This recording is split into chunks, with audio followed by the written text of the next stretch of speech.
아씨, 그 저주받은 꿈 제가 사겠습니다. 대신 저를 이 집에서 내보내 주십시오. 모두가 미쳤다고 했습니다. 다 죽는 꿈을 제 발로 사겠다니요. 아씨는 멍청한 여종이라 비웃으며 흔쾌히 노비 문서를 태워버렸습니다. 하지만 그 찰나의 거래가 조선 팔도를 뒤흔들 운명의 뒤바뀜이 될 줄은 누구도 몰랐습니다. 재앙을 삼키고 태양의 주인이 된 여종의 소름 돋는 반전 스토리. 지금 시작합니다. 시작하기 전 좋아요, 구독 눌러주시면 영상을 제작하는데 큰 힘이 됩니다. 조선의 어느 고을, 북쪽으로는 울창한 산이 병풍처럼 두르고 남쪽으로는 맑은 강이 완만하게 흘러가는 그 땅에 수십 칸의 기와집이 웅장하게 자리를 잡고 있었습니다. 풍수를 보는 이라면 누구라도 탄성을 터뜨릴 만한 명당이었습니다. 산의 정기를 등에 지고 강의 생기를 앞에 품은 그 터는 보는 것만으로도 그 집의 내력이 예사롭지 않음을 짐작하게 했습니다. 고을 사람들은 그 집을 두고 늘 수군거렸습니다. 권세가 대단하다는 것은 누구나 아는 사실이었습니다. 대문 앞에 세워진 소슬대문만 보더라도 그 집이 어떤 위치에 있는지는 굳이 설명이 필요치 않았습니다. 행랑채만도 10칸이 넘었고 사랑채와 안채 사이를 가르는 중문의 장식은 임금이 하사했다는 이야기가 떠돌 만큼 화려했습니다. 집안의 전답은 고을 몇 개를 합쳐도 부족할 만큼 넓었으며 해마다 새를 바치러 오는 소작인들의 줄이 대문 밖까지 이어졌습니다. 그러나 사람들이 그 집을 이야기할 때 권세보다 더 먼저 입에 올리는 것이 있었습니다. 바로 그 안채의 주인 아씨에 관한 이야기였습니다. 아씨의 성품이 워낙 드높기로 소문이 자자했습니다. 드높다는 표현은 그나마 고운 말이고 사실 고을 사람들이 쓰는 말은 달랐습니다. 오만하다, 차갑다, 사람을 사람으로 보지 않는다. 그런 말들이 골목 어귀에서 담장 너머로 조용히 오갔습니다. 누구도 그 말을 대놓고 하지는 않았습니다. 그 집의 권세가 워낙 컸기 때문이기도 했고, 무엇보다 직접 그 눈빛을 받아본 사람들은 그냥 입을 다물었습니다. 아씨의 눈에는 자신보다 낫다고 여기는 사람을 바라볼 때 특유의 서늘함이 있었는데, 한 번 그 시선을 받아본 이는 다시는 그 앞에서 말을 섞고 싶지 않다고 했습니다. 아씨는 어려서부터 귀하게 자라났습니다. 부친은 한양 조정에서 이름을 날린 벼슬아치였습니다. 그의 이름이 세상에 알려진 것은 젊은 시절 과거에서 장원을 차지하면서부터였는데 그 뒤로도 여러 고을의 수령을 지내며 명성이 높았습니다. 그러나 그가 더 유명했던 것은 뛰어난 능력 때문만이 아니라 그 집안이 대대로 쌓아온 명망 때문이기도 했습니다. 선대에서부터 문과 급제자를 여러 배출한 집안이었으며 혼인 또한 언제나 이름 있는 가문과 맺었습니다. 그런 집안에서 태어난 아씨였으니 그녀가 어린 시절을 보낸 세계는 처음부터 달랐습니다. 눈을 뜨면 비단 이불이 덮여 있었고 밥상에는 철마다 구하기 어려운 진귀한 음식이 올랐습니다.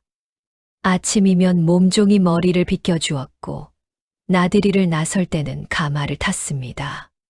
비가 오는 날에도 아씨의 벗은 발이 빗물에 젖는 일은 없었습니다. 항상 누군가가 그 앞을 조심스럽게 치우고 물기를 닦고 발판을 놓아드렸기 때문입니다. 글과 예절을 배운 것도 그녀에게는 당연한 과정이었습니다. 네로라 하는 선생을 들여 시서화를 익혔으며 예법에 있어서는 누구보다 엄격하게 교육받았습니다. 그 교육이 아씨에게 가르쳐 준 것은 분명했습니다. 세상에는 위아래가 있고 그 위아래는 태어날 때부터 정해진다는 것. 그리고 자신은 그 위에 있다는 것. 이 믿음은 아씨의 뼛속에 박혀 있었습니다. 그녀의 눈에 세상 사람들이 낮게 보이는 것은 악의에서 비롯된 것이 아니었습니다. 그녀가 살아온 세계에서 그것은 그냥 사실이었습니다. 그녀는 높은 곳에 있었고 나머지는 낮은 곳에 있었습니다. 그것이 하늘이 정해준 질서라고 믿었습니다. 그래서 혼인을 하고 이 고을에 시집을 와서도 아씨의 태도는 달라지지 않았습니다. 남편 집안의 하인들은 처음에는 낯선 안주인을 조심스레 살폈지만 얼마 지나지 않아 그 눈빛의 의미를 알아채고 몸을 더욱 낮추었습니다. 아씨는 자신이 기대하는 방식으로 세상이 작동할 때 비로소 안정감을 느끼는 사람이었고 그 기대는 언제나 충족되어야 했습니다. 수십 명의 노비들은 그녀의 발소리만 들어도 하던 일을 멈추고 허리를 굽혔습니다. 아씨의 동선이 닿는 곳은 미리 청소가 되어 있어야 했고 아씨가 부르기 전에 필요한 것이 갖춰져 있어야 했습니다. 조금이라도 어긋나면 그 서늘한 눈빛이 돌아왔고 때로는 그보다 더 차가운 말이 뒤따랐습니다. 아씨의 꾸중은 소리가 크지 않았습니다. 오히려 낮고 가라앉은 목소리였는데 그것이 더 무서웠습니다. 큰 소리로 화를 내면 그 순간만 견디면 그만이지만 그 조용한 꾸중은 마음 깊은 곳까지 파고들었습니다. 그 집에서 노비로 살아가는 것은 쉬운 일이 아니었습니다. 그 집에서 가장 눈에 띄지 않는 존재가 있었습니다. 허드레시를 도맡아 하던 여종 옥이었습니다. 옥이라는 이름은 옥처럼 귀하라는 뜻으로 붙여주었을 텐데 그 이름과 그녀의 처지 사이의 거리는 너무나 멀었습니다. 그녀는 붓두막을 닦고 빨래를 하고 마당을 쓸고 누구도 하려 하지 않는 더러운 일을 묵묵히 도맡았습니다. 그것이 그녀에게 주어진 삶이었습니다. 태어날 때부터 노비였고 어머니도 그 집의 노비였으며 어머니의 어머니도 마찬가지였습니다. 피 속에 새겨진 운명이라 해도 과언이 아니었습니다. 그러나 그 집에서 오래 살던 이들은 오기에 대해 묘한 이야기를 했습니다. 다른 노비들과 달리 오기의 눈빛이 특이하다는 것이었습니다. 눈에 뭔가 있다는 표현을 썼습니다. 원망이나 체념으로 탁해진 눈이 아니었습니다. 무언가 단단하고 맑은 것이 그 눈빛 안에 깃들어 있었습니다. 고통을 겪으면서도 허물어지지 않는 사람 특유의 눈빛이었습니다. 오기는 글을 배우지 못했습니다. 노비에게 글을 가르치는 것은 이 시대에는 드문 일이었으며 그 집에서도 그런 배려를 누군가가 해줄 리 없었습니다. 그러나 이상하게도 그녀는 사리를 밝혔습니다. 눈치가 빠르다는 수준이 아니었습니다. 상황을 꿰뚫어 보는 눈이 있었습니다. 말이 오가는 것을 듣다 보면 그 말의 표면만이 아니라 그 아래 흐르는 의도를 읽어냈으며 사람들이 미처 생각하지 못한 것을 먼저 준비해두는 일도 잦았습니다. 말이 없었습니다. 그것도 오기의 특징이었습니다. 노비들 사이에서도 오기는 조용한 편이었습니다. 수다를 즐기지 않았고 남의 이야기를 퍼뜨리지 않았습니다. 자신에게 억울한 일이 생겨도 소리를 높이는 법이 없었습니다. 그냥 당하고 마는 것처럼 보이기도 했지만 시간이 흐르면서 사람들은 깨달았습니다. 오기는 참는 것이 아니라 내려놓는 것이었습니다. 억누르는 것과 내려놓는 것은 얼핏 비슷해 보이지만 전혀 달랐습니다. 참는 사람의 몸에는 긴장이 쌓이지만 내려놓는 사람의 몸에는 고요함이 깃듭니다. 오기의 몸에는 그 고요함이 있었습니다. 아씨는 오기를 특별히 눈여겨보지 않았습니다. 그녀의 눈에 오기는 그냥 집안의 허드레시를 하는 종이었습니다. 이름을 불러야 할 때도 간혹 헷갈릴 만큼 아씨에게 오기의 존재는 그 집 살림살이 중 하나에 불과했습니다. 그러나 오기는 아씨 곁에서 언제나 조용히 눈에 띄지 않게 움직였습니다. 안채 청소가 오기의 몫이었기 때문입니다. 아씨가 쓰는 방, 아씨가 앉는 자리, 아씨가 자는 침소. 그 모든 공간을 매일 새벽 오기의 손이 닦고 쓸었습니다. 그리고 그렇게 가장 가까운 곳에 있었기 때문에 오기는 어느 여름 새벽 아씨에게 무슨 일이 생겼는지를 가장 먼저 알게 되었습니다. 그것은 갑작스러웠습니다. 평소와 다름없던 어느 여름날이었습니다. 전날 밤까지도 아씨는 여느 때처럼 단정하게 차려입고 저녁을 들었으며 바느질을 몇 담 하다가 이른 시각에 잠자리에 들었습니다. 특별한 일은 없었습니다. 고을 사람들이 오가며 전하는 소식도 평범했고 집안에 별다른 기척도 없었습니다.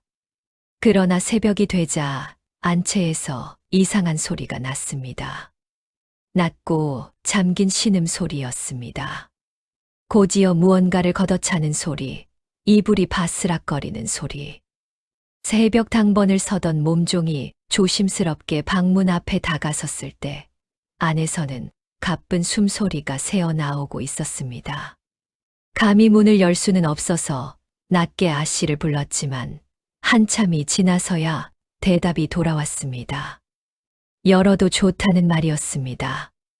방 안에 아씨는 이불을 걷어찬 채 앉아 있었습니다. 얼굴은 핏기가 없었고 이마에는 식은땀이 맺혀 있었습니다. 손이 가늘게 떨렸으며 눈빛은 아직도 어딘가를 보는 것처럼 초점이 흐릿했습니다. 평소 그 서늘하고 단단하던 눈빛이 아니었습니다. 무언가에 극도로 놀란 사람의 눈이었습니다. 그날 아씨가 꾼 꿈의 내용은 시간이 지나면서 조금씩 집안 사람들 사이에 퍼졌습니다. 오기도 그 내용을 들었습니다. 꿈속에서 하늘이 검붉었다고 했습니다. 낮인지 밤인지 알 수 없는 묘한 빛 속에서 하늘 한가운데 정오의 태양처럼 뜨겁고 거대한 해가 떠 있었습니다. 그런데 그 해가 천천히, 아주 천천히 하늘에서 내려오기 시작했습니다. 처음에는 지평선 쪽으로 내려가나 싶었는데 이내 방향이 달랐습니다. 해는 아씨를 향해 내려오고 있었습니다. 가까워질수록 열기가 느껴졌습니다. 얼굴이 달아올랐고 눈을 뜰 수가 없었습니다. 그러다 눈 깜짝할 사이에 그 해가 그녀의 입을 억지로 벌리고 안으로 밀려 들어왔습니다. 목구멍이 타들어갔습니다. 가슴이 활활 불길에 쌓이는 감각이었습니다. 온몸이 불꽃이 된 것처럼 뜨거웠고 숨을 쉴 수가 없었습니다. 비명을 지르려 했지만 소리가 나오지 않았습니다. 입을 벌려도 아무리 애를 써도 목에서는 아무 소리도 새어나오지 않았습니다. 그저 타는 고통만이 있었습니다. 그 감각이 너무도 생생하고 강렬해서 깨어났을 때도 가슴이 뜨겁게 뛰고 있었습니다. 아씨는 그 꿈을 흉몽이라 여겼습니다. 불길에 삼켜지는 꿈, 해가 몸 안으로 들어와 자신을 태우는 꿈. 그것은 분명 화를 예고하는 꿈이었습니다. 어쩌면 자신이 불에 타 죽을 것을 예고하는 것일 수도 있었습니다. 아씨는 그렇게 확신했습니다. 그 확신은 공포가 되었습니다. 공포는 생각보다 훨씬 빠르게 일상을 잠식해 들어왔습니다. 그날부터 아씨는 밤이 되면 달라졌습니다. 해가 지는 것을 보면 가슴이 조여드는 느낌이 들었습니다. 저녁을 들 때에도 입맛이 없었습니다. 잠자리에 들면 눈이 감기지 않았습니다. 억지로 눈을 감으면 그 검붉은 하늘이 떠오르고 다시 그 뜨거운 해가 내려오는 것이 보이는 것 같았습니다. 잠이 들기 직전 몸이 굳어지면서 식은땀이 솟는 일이 반복되었습니다. 그러다 어찌어찌 잠이 들면 또 같은 꿈을 꾸었습니다. 정확히 같은 꿈은 아니었지만 그 뜨거운 불길과 막히는 숨의 감각만큼은 매번 돌아왔습니다.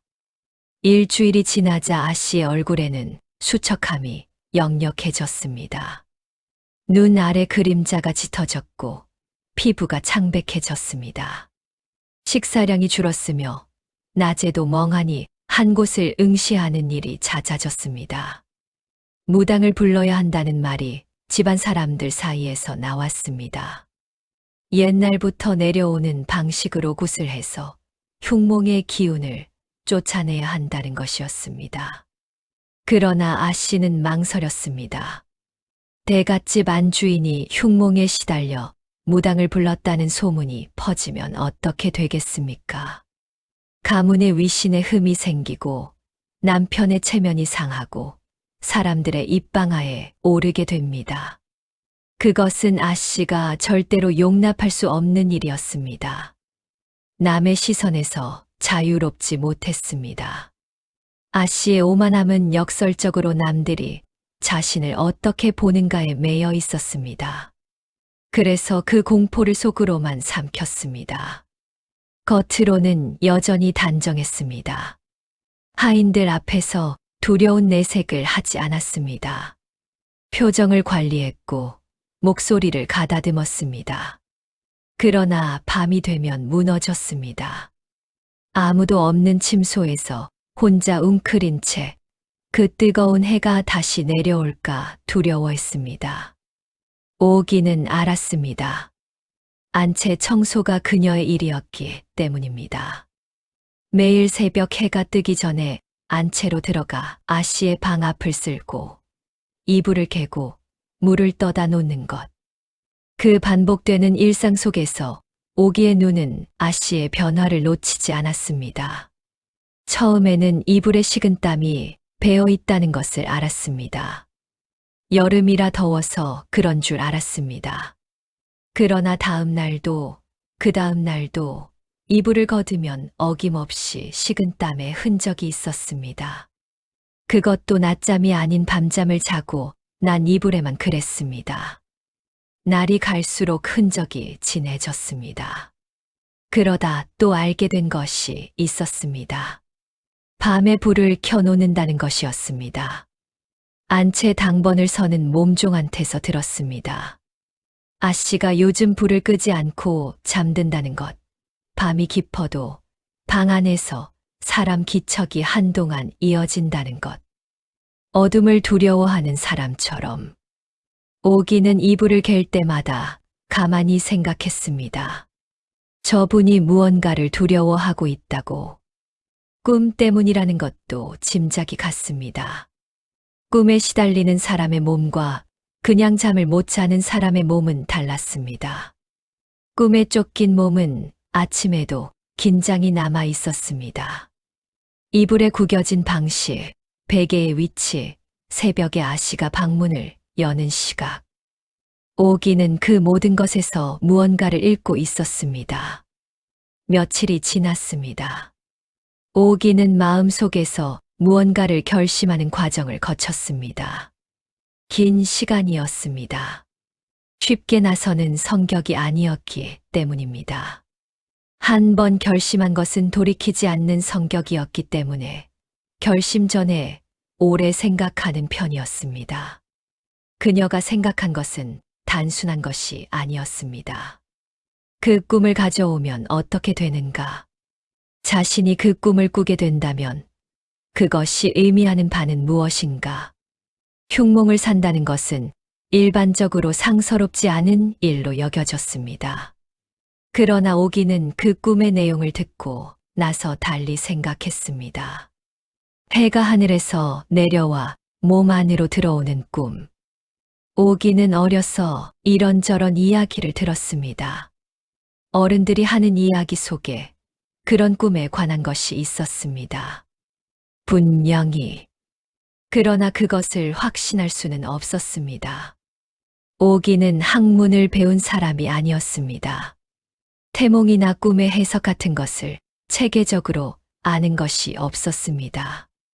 그저 어렴풋한 기억, 어린 시절들은 이야기의 파편들이 있었을 뿐입니다. 그럼에도 불구하고 오기는 결심했습니다. 아씨 앞에 서기로 했습니다. 오기가 아씨 앞에 선 것은 그 꿈을 처음 꾼 지 열흘쯤 지났을 무렵이었습니다. 그날도 아씨는 안채에 앉아 있었습니다. 어딘지 멍한 표정이었고 앞에 놓인 바느질감에 손을 얹고 있었지만 실제로 작업을 하고 있지는 않았습니다. 눈이 먼 대를 향하고 있었습니다. 오기는 조심스럽게 무릎을 꿇었습니다. 그리고 아씨의 시선이 돌아올 때까지 기다렸습니다.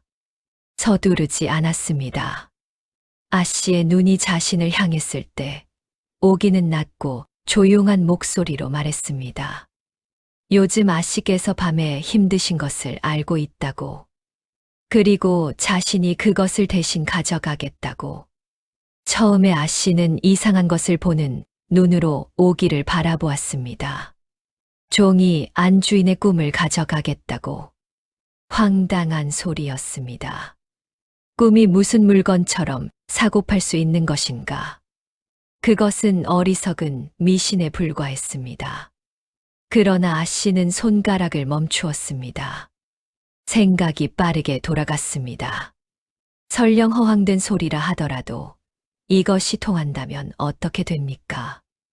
마음이라도 편해진다면, 그 무거운 짐을 내려놓을 수 있다면, 혹여 진짜로 꿈이 옮겨가지 않는다 해도 자신이 이 일을 한 뒤로 두려움이 줄어든다면, 사람의 마음이란 그런 것이었습니다. 논리로 설명되지 않는 불안은 논리로도 달래지지 않습니다. 때로는 의식과 상징이 마음을 움직입니다. 믿질 것이 없다는 생각이 들었습니다. 그런데 대가가 무엇이냐는 질문이 입술을 움직이게 했습니다. 오기가 원하는 것은 단 하나였습니다. 자신의 노비 문서를 태워달라는 것이었습니다. 아씨는 한동안 오기를 바라보았습니다.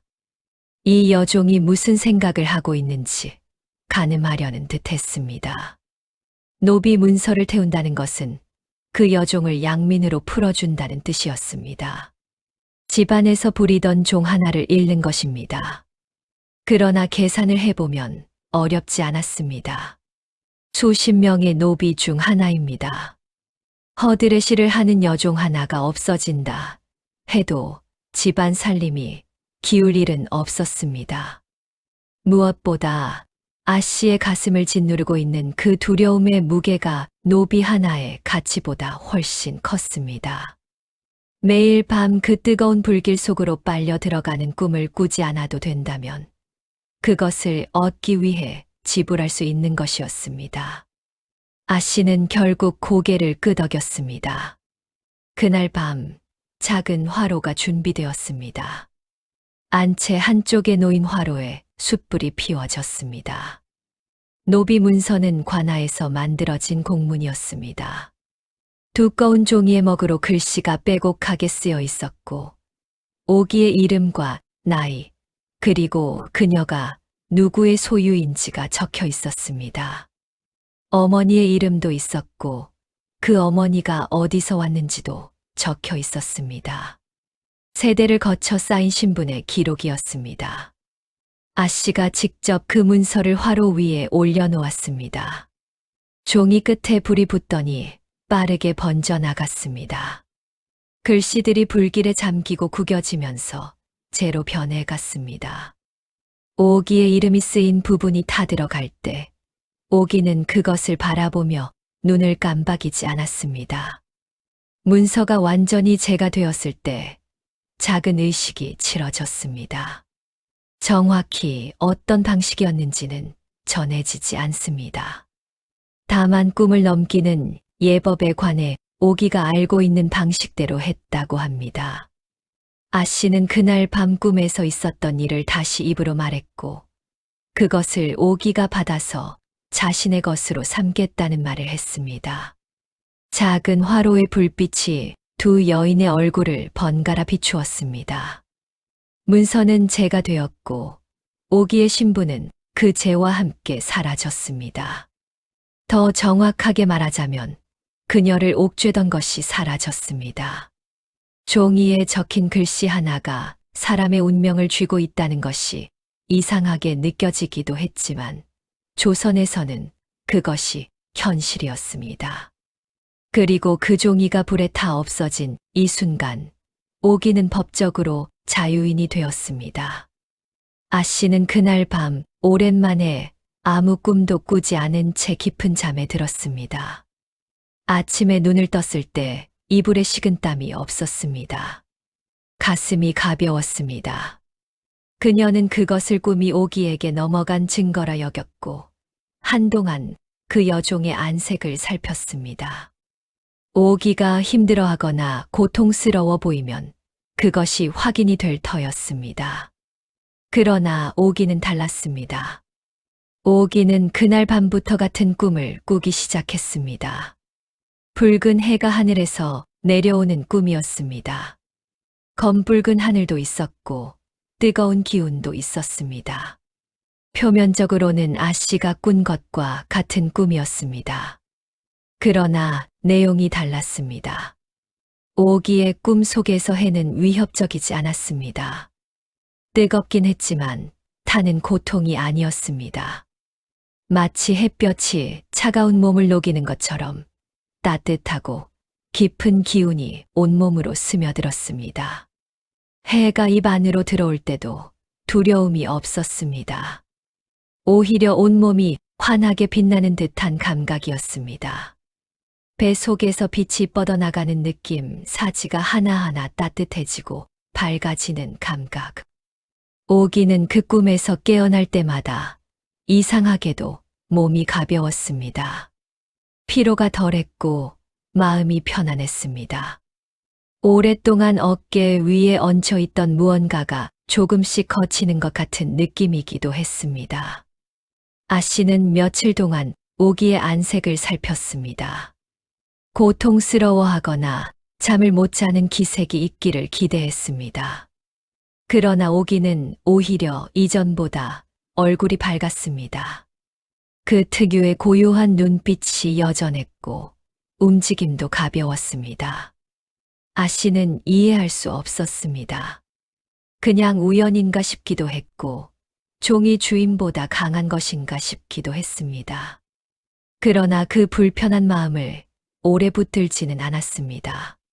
자신의 꿈이 사라진 것이 가장 중요했고 그 목적은 달성되었습니다. 며칠 뒤 오기는 그 집을 떠났습니다. 자유의 몸이 된 오기가 가진 것은 많지 않았습니다. 얇은 보퉁이 하나, 안에는 갈아입을 옷 한 벌, 몇 푼의 돈, 그리고 며칠치 먹을 것이 들어 있었습니다. 어른이 되어 그 집에서 보낸 세월 동안 모은 것이 그것이 전부였습니다. 가진 재산이 없다는 것은 분명한 사실이었습니다. 그러나 오기는 두려움이 없었습니다. 그 대갓집의 높은 대문을 나설 때 그녀의 발걸음은 흔들리지 않았습니다. 오랫동안 한 곳에만 있던 사람이 처음 그 바깥을 향할 때 느끼는 불안, 그것이 없었습니다. 마음 깊은 곳에서 무언가가 자신을 이끌고 있다는 느낌이 있었습니다. 확신이라 부를 수 있는 것이었습니다. 목적지는 먼 친척이 산다는 고을이었습니다.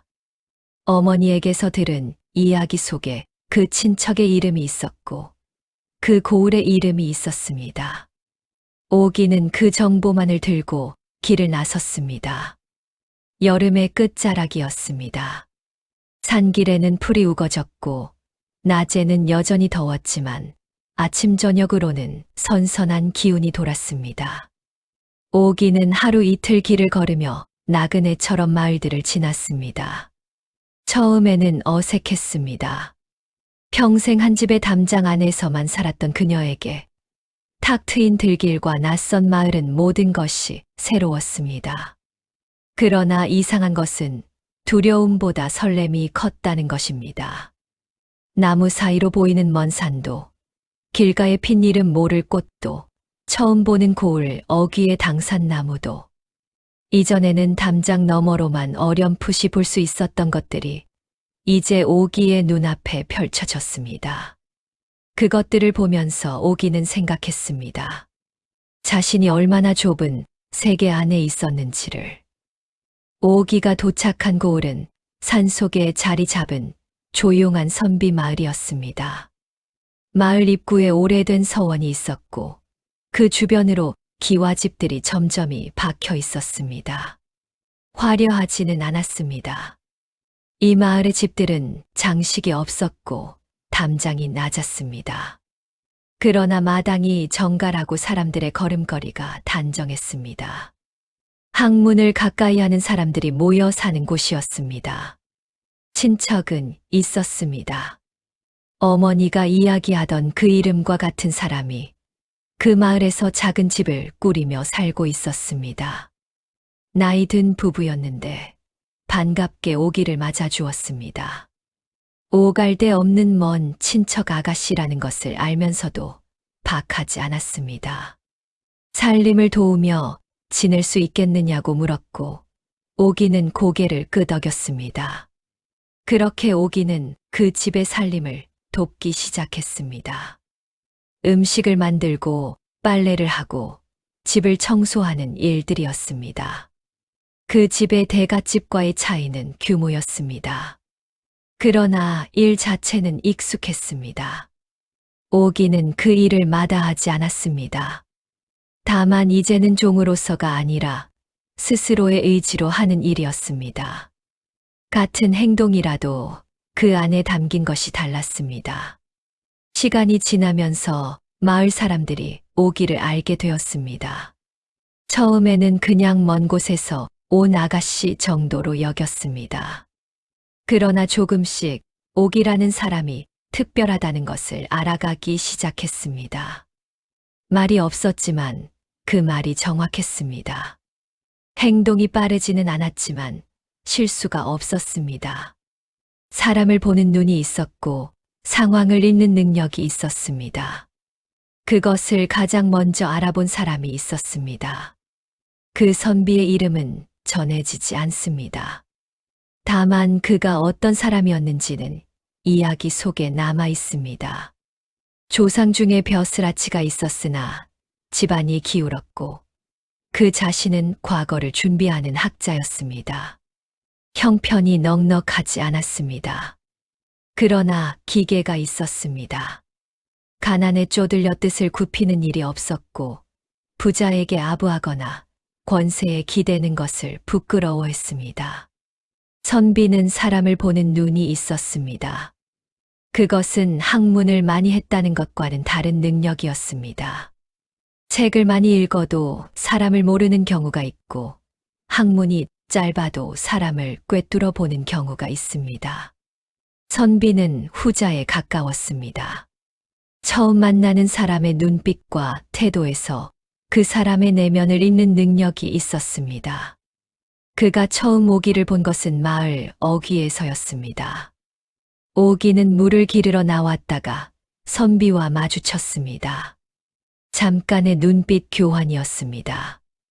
오기는 그 시선이 어색하지 않게 고개를 숙이고 지나쳤습니다. 선비는 그 짧은 순간에 무언가를 보았습니다. 수수한 차림이었습니다. 꾸밈이 없었습니다. 그러나 말과 행동에 묘한 기품이 있었습니다. 흔히 양반 집안에서 오래 교육받은 여성에게서 나오는 그런 기품이 아니었습니다. 더 자연스럽고 더 내면에서 우러나오는 것이었습니다. 무엇보다 눈빛이 달랐습니다. 고요하고 단단했습니다. 선비는 그 여인이 어디서 왔는지, 어떤 삶을 살아왔는지 알지 못했습니다. 그러나 직감이 말했습니다. 이 여인은 평범하지 않다고. 그 직감을 선비는 믿었습니다. 책에서 배운 이치보다 사람에게서 익히는 것을 더 신뢰하는 편이었기 때문입니다. 두 사람이 인연을 맺는 과정은 더뎠습니다. 조선시대의 남녀가 만나는 것은 쉬운 일이 아니었습니다. 서로 직접 마음을 전하는 것도 어려웠고 상대방에 대해 알아가는 것도 오랜 시간이 필요했습니다. 주로 마을 어른들을 통해 이야기가 오갔고 친척 어른들이 가운데서 이야기를 이어주었습니다. 선비 쪽에서 먼저 뜻을 내비쳤습니다. 형편이 넉넉지 않다는 것을 솔직하게 밝혔습니다. 집도 작고 당장의 수입도 불안정하다고 했습니다. 가진 것이라곤 학문에 대한 열정과 언젠가 과거에 급제하겠다는 뜻뿐이라고 했습니다. 오기는 그 이야기를 전해 듣고 오래 생각했습니다. 가난이 두려운 것은 아니었습니다. 평생을 가진 것 없이 살아왔으며 그것이 삶의 내용을 결정짓지는 않는다는 것을 알았습니다. 선비의 성품에 대한 이야기를 들었습니다. 마을 사람들이 그를 어떻게 이야기하는지를 들었습니다. 조용하지만 신뢰할 만하다. 학문에 진지하다. 거짓이 없다. 그런 말들이었습니다. 그리고 결정적으로 그 선비의 눈빛을 기억했습니다. 마을 어귀에서 마주쳤던 그 짧은 순간의 눈빛. 오기는 사람의 눈빛을 읽는 능력이 있었습니다. 그 눈빛에는 탐욕이 없었습니다. 욕심보다 진심이 앞서는 사람이었습니다. 오기는 허락했습니다. 혼인 예식은 작고 조촐했습니다. 마을 어른들과 친척 몇이 모인 자리에서 간단한 예를 갖추었습니다. 화려한 혼례 행렬도 가득 찬 혼수도 없었습니다. 그러나 두 사람의 얼굴에는 화려한 것이 없어도 단단한 것이 있었습니다. 두 사람의 살림은 빠듯했습니다. 선비는 공부를 계속했습니다. 과거는 한 번에 붙는 것이 아니었습니다. 실력이 있어도 여러 번 낙방하는 경우가 다반사였으며 때로는 10년 넘게 준비하는 이도 있었습니다. 그 사이 생계는 불안정했습니다. 글방을 열어 아이들을 가르치거나 마을 어른들의 편지를 대신 써주는 일로 조금씩 수입을 얻었습니다. 오기는 살림을 꾸렸습니다. 손재주가 있었고 궁리하는 능력이 있었습니다. 있는 것으로 최대한을 만들어내는 재주가 있었습니다. 남들이 버리는 것도 오기의 손을 거치면 쓸만한 것이 되었으며 한 번 장을 보면 여러 날에 낀 일을 계획해서 낭비가 없었습니다. 가끔 이웃에게 음식을 나눠줄 여유도 만들어냈습니다. 그 집에서는 특이한 것이 있었습니다. 선비가 공부하는 소리와 오기가 살림하는 소리가 하루 종일 이어졌는데 그것이 서로 방해가 되지 않았다는 것입니다. 오히려 잘 맞았습니다. 오기는 선비의 공부를 어지럽히지 않았고 선비는 오기의 살림에 간섭하지 않았습니다. 서로의 영역을 존중하면서 필요한 곳에서 묵묵히 힘을 보태는 관계였습니다. 이웃들은 가끔 그 집을 보며 이야기했습니다. 가난한데도 그 집에는 이상하게 편안한 기운이 있다고. 지나가다가 대문 앞에 서면 조용하고 단단한 무언가가 느껴진다고. 그것은 아마 두 사람 모두에게서 나오는 것이었습니다. 불평이 없었습니다. 탓함이 없었습니다. 각자 자기 자리에서 할 수 있는 것을 했고 서로를 믿었습니다. 혼인한 지 이듬해 아이가 태어났습니다.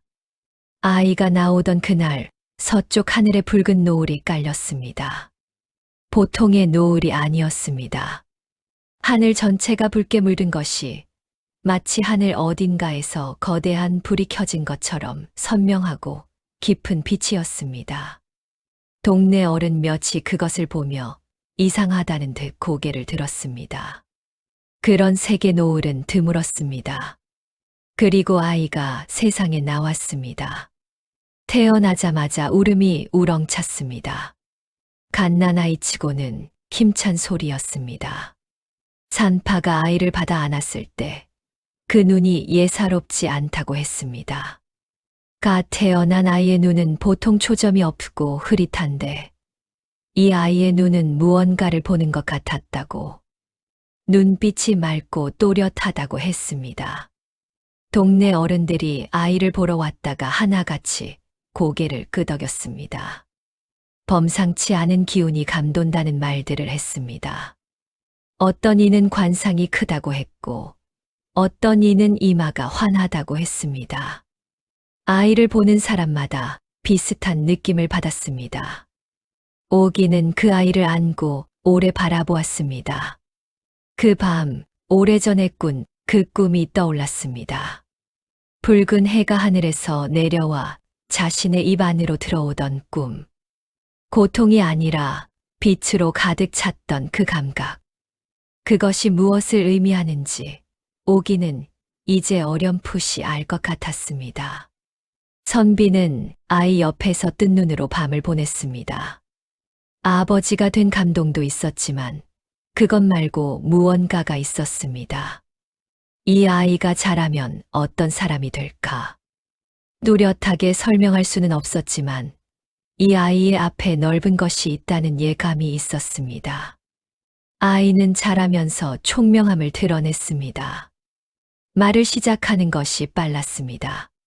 그리고 한 번 들은 것을 잊지 않았습니다.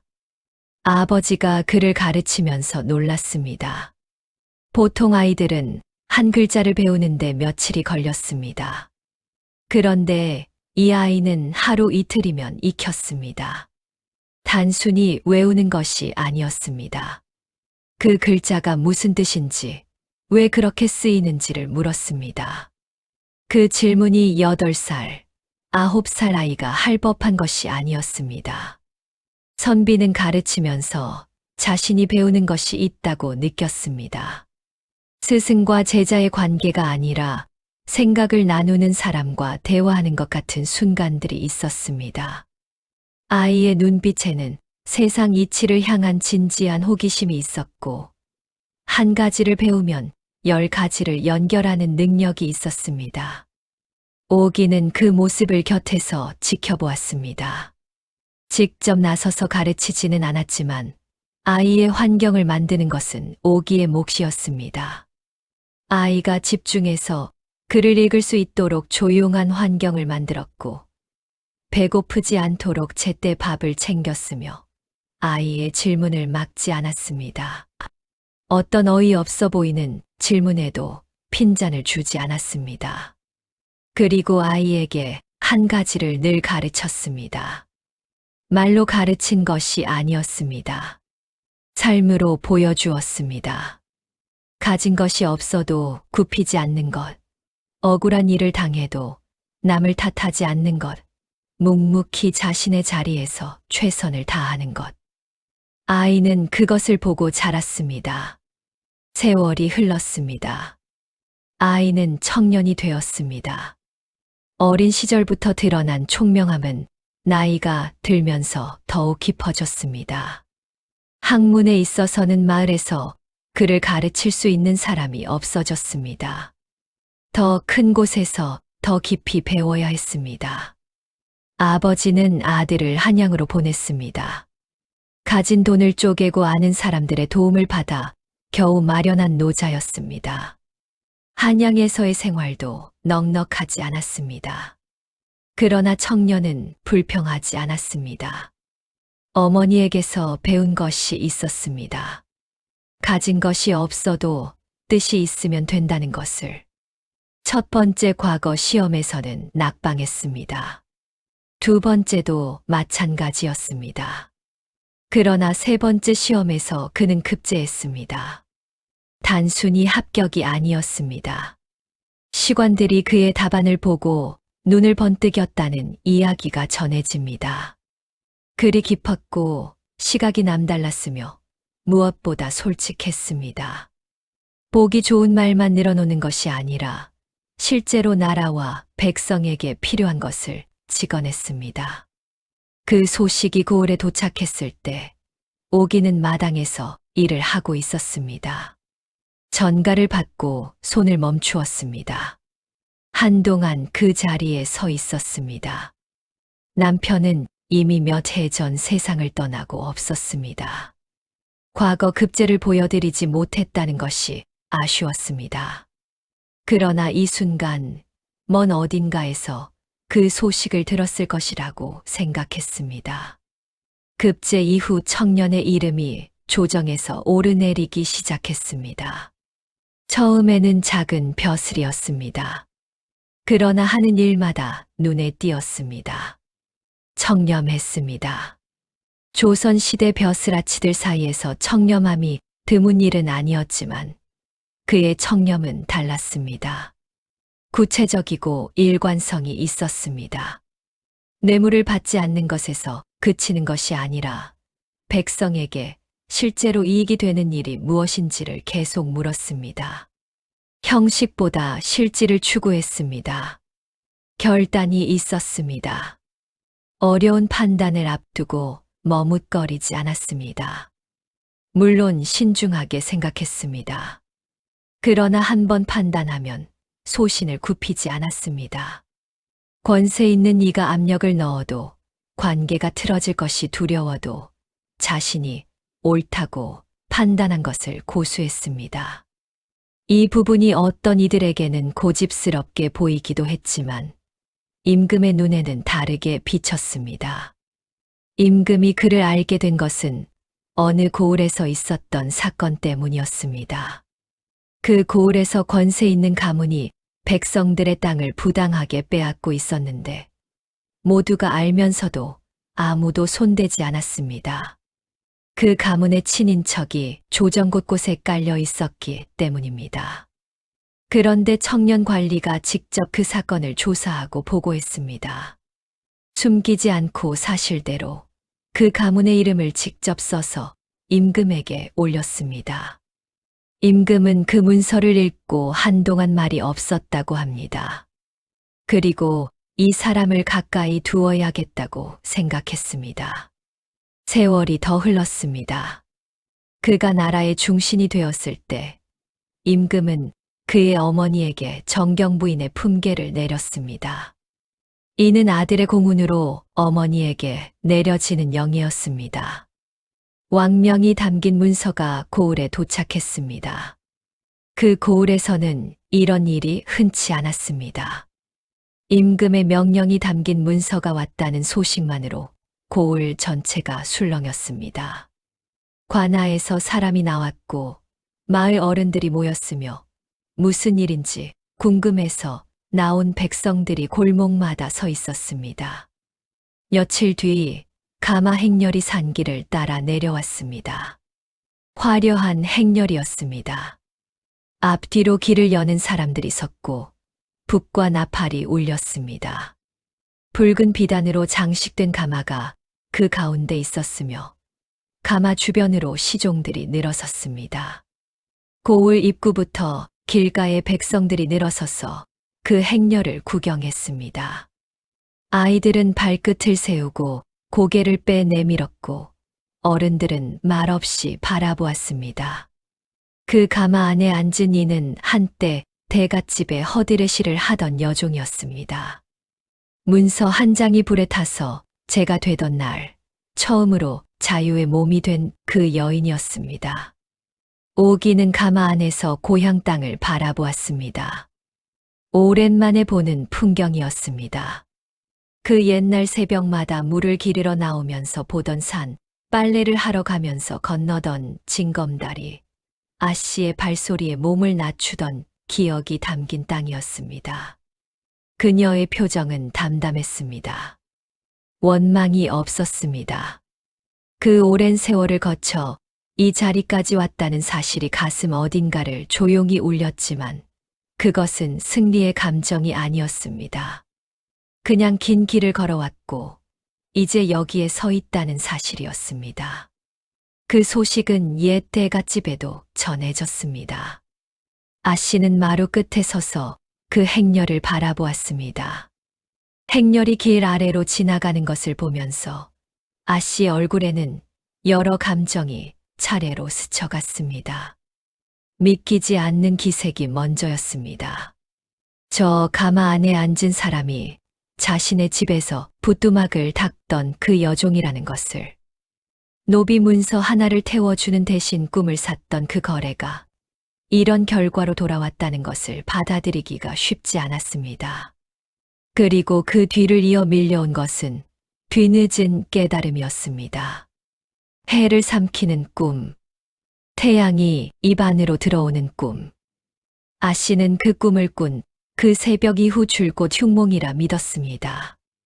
그것이 자신을 태울 불길이라 여겼습니다. 그래서 두려워했고, 그래서 팔았습니다. 그러나 예로부터 해를 삼키는 꿈은 다른 의미로 해석되었습니다. 제왕이나 성현을 낳을 징조, 하늘이 내리는 태몽 중에서도 가장 큰 것으로 꼽히는 꿈. 그것이 아 씨에게 찾아왔었습니다. 그녀는 그것을 두려워했고 그것을 버렸습니다. 그리고 그것을 받아든 사람은 두려워하지 않았습니다. 아 씨는 한동안 그 자리에 서 있었습니다. 행렬이 사라지고 북소리가 멀어진 뒤에도 마루 끝에 선 채로 움직이지 않았습니다. 주변에 있던 하인들은 그 표정을 읽지 못했습니다. 무엇을 생각하고 있는지 알 수 없었습니다. 다만 그날 이후 아 씨가 전과 달라졌다는 것은 느꼈습니다. 더 조용해졌고 더 먼 곳을 자주 바라보게 되었습니다. 아 씨의 삶은 이후로 기울어갔습니다. 오만함은 세월이 지나도 사라지지 않았습니다. 아 씨의 성품은 그것이 문제라는 것을 알게 된 뒤에도 쉽게 바뀌지 않았습니다. 오랫동안 그렇게 살아왔기 때문입니다. 사람을 낮게 보는 습관, 자신이 옳다고 여기는 습관, 두려움을 내색하지 않으려는 습관. 그것들은 성품의 일부가 되어 있었습니다. 주변이 하나둘 등을 돌렸습니다. 친척들과의 관계가 멀어졌고, 오래된 이웃들도 방문이 뜸해졌습니다. 남편이 벼슬에서 물러난 뒤 집안의 권세도 예전 같지 않았습니다. 화려했던 저택은 유지하기가 점점 어려워졌고 수십 명이던 노비도 줄었습니다. 가장 아픈 것은 고독이었습니다. 사람이 있어도 진심으로 이야기할 사람이 없는 것, 곁에 있어도 마음이 닿지 않는 것. 아 씨는 말년에 그런 고독 속에 살았습니다. 화려했던 저택의 큰 방에서 침묵과 함께 오기는 조용히 살아갔습니다. 정경 부인의 품계를 받았지만 달라진 것이 없었습니다. 아들이 높은 자리에 올랐다고 해서 갑자기 다른 사람이 되지 않았습니다. 여전히 이른 아침에 일어났고 음식을 손수 챙겼으며 마당을 직접 쓸었습니다. 권세를 내세우지 않았고 과거를 입에 올리지 않았습니다. 찾아오는 사람들에게 늘 겸손했습니다. 아들에 대해 물으면 잘 키웠다고 하지 않았습니다. 그냥 제가 할 수 있는 것을 했을 뿐이라고 했습니다. 그 말 안에 담긴 것이 무엇인지 들은 사람들은 오랫동안 생각했습니다. 조선 팔도를 떠돌며 이 이야기를 전하던 사람들은 이런 말을 덧붙였다고 합니다. 어떤 기회는 두려운 얼굴로 찾아옵니다. 삼키기 버거운 불길처럼 도망치고 싶은 뜨거움으로 찾아옵니다. 그것이 삶을 태우는 불인지 세상을 밝히는 빛인지는 그 순간에는 알 수 없습니다. 두려움은 늘 같은 얼굴을 하고 있기 때문입니다. 그날 밤 두 여인 앞에 같은 꿈이 있었습니다. 한 사람은 공포로 읽었고 다른 한 사람은 그것이 무엇이든 품겠다고 했습니다. 결과가 달랐던 것은 신분 때문이 아니었습니다. 두려움 앞에서 어떤 선택을 했느냐의 차이였습니다. 아 씨의 꿈을 산 여종의 이야기는 그렇게 오래도록 사람들 사이에 전해졌습니다.